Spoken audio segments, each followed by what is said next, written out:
seatbelts, because joining me, sitting right across from me, is a guy that if you don't know him, I promise you, you will know him. And the Lord's told me. And I just will literally prophesy into his life and tell him, just like I was prophesied to me, he's a significant player within the body of King Jesus. And a lot of people are going to know who he is someday soon, depending upon his growth spurt. God didn't trust me with any of that until I was in my 50s. And I pray in the name of Jesus that he'll get with the program a lot quicker than I did, because he's greatly needed within the body of King Jesus. Brother's name is Zach Rippey, and Zach has had me on his show. And he had this, I had to be on his show just because it had the most bogus name of any podcast I'd ever heard in my life. I wanted to be on it just to make fun of the name of it. You know what it's called? It's called I Like Birds.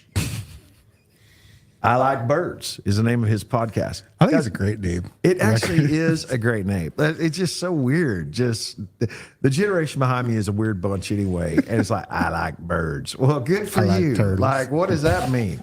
I like birds. Ben, stick with me here. And I like birds too. Thank you. Thank you. I do too. And the brother asked me, he's like, hey, man, you can be on my podcast. Okay, here's what I thought. I thought I was going to show up in his daddy's garage because he hadn't moved out of his house yet. And, you know, he's 34, never even kissed a girl.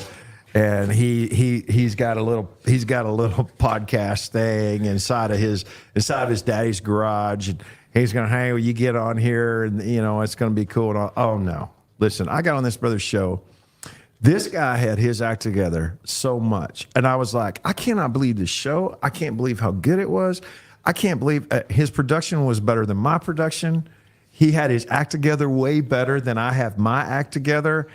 And as the testimony of the past 30 minutes, and the brother, I was like, what the heck? We actually did a studio thing, and the studio where it was at was great. And then the brother was serious. He knew his stuff. He asked me, and then he was godly. And then on top of that, he was funny. And then I found out he's also a stand-up comedian. The brother's he's a real life stand-up comedian, and he is an author. He is a man of God. He is an outstanding daddy, and he's here with us right now, Brother Zach Rippey. Wow, what an introduction, man. Thank you. You got me tearing up over here on the Pulse 24. No. Listen, buddy. This is a man's show today. The boys are back in town. That's right. No tearing up. No tearing up. Crying. We don't cry There's around no here. crying in this podcast. You don't cry around here, boy.